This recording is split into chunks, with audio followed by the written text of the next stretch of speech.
Alright, hello everybody. This is more of a serious little video. But I'm laid back in my room, kinda worried. Got my cereal. But most of you may know that Hurricane Florence is coming towards North Carolina.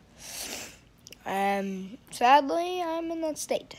So that's not very good.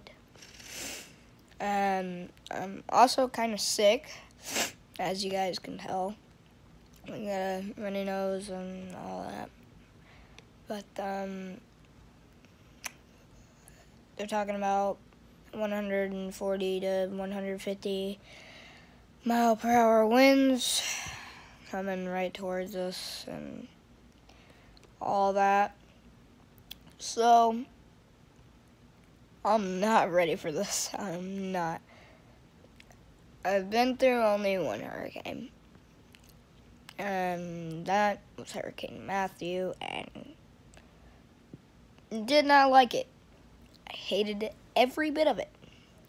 Don't like hurricanes. I've been through a tornado that was right on my house, and this hurricane is no exception. I don't like natural disasters. Hate them.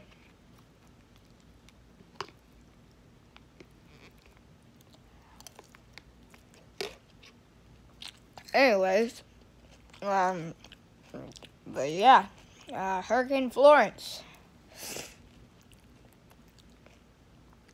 And if it's coming towards you guys too, I give you good luck out there. God bless, and I will see you all later. Good luck out there.